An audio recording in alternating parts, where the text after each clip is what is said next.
Okay, we're back. I'm David Mulligan, and this is the Writers Bloc on Virtual Channel Network. What we're working on today is The Postman, written by Brian Hegeland and Eric Roth. And we're going to jump in and see what they do on the page. 24.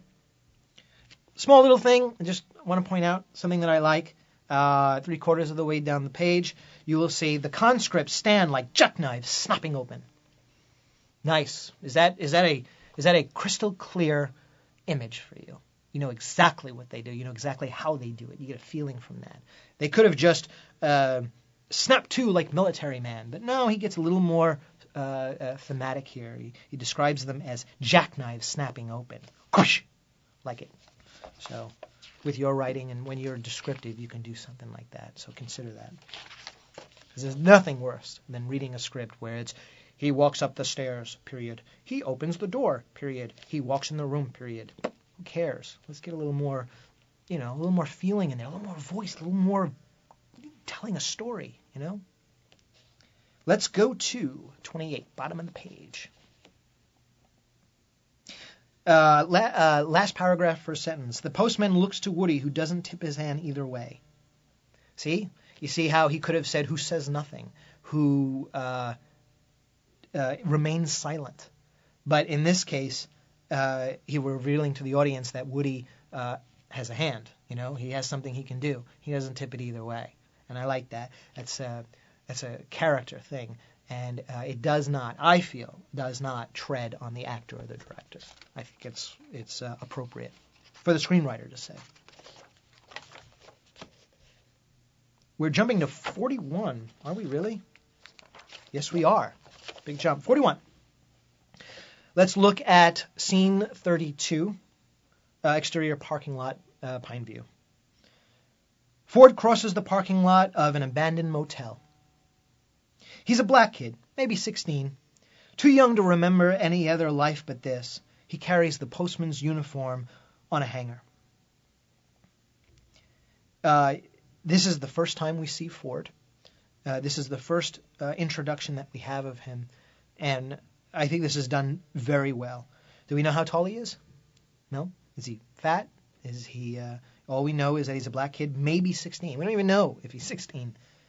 But what we do know, the most important part, and this again is something that the writer speaks to the reader. It's not just action description.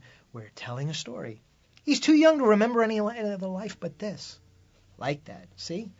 When you describe a character, if you could describe it like that, I'm telling you, the reader will like it. Don't you like it?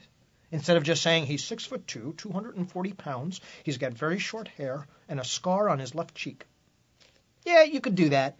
But this, with less information, less description, tells much more. Much more. Let's go to scene 33, right below it, abandoned hotel, room 7. The postman looks up at a knock. Ford steps in. Like most kids, he needs a hero. Holding up the uniform, he just found one. I like that. This movie is really about Kevin Costner. It's about the postman.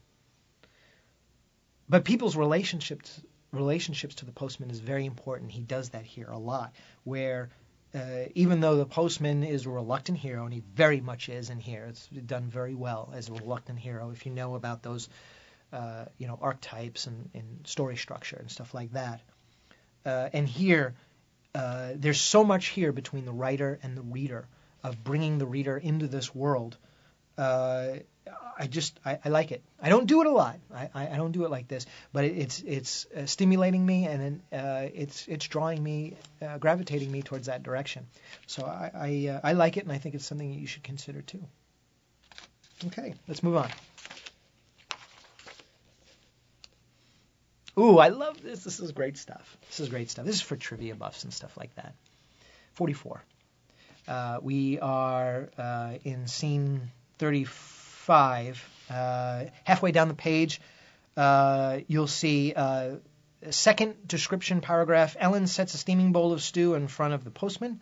Famished, he digs in. Man number 4. I don't know what the deal is with the man number 4 thing, but whatever. We'll let that go for now. What about Europe? Any word?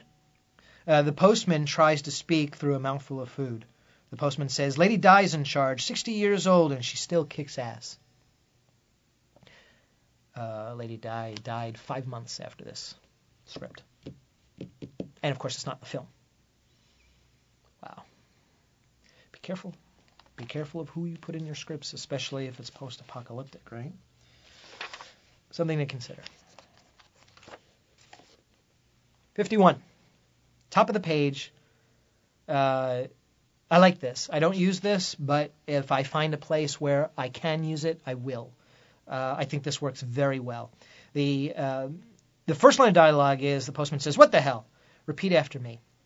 And now it's postman / Ford and repeating.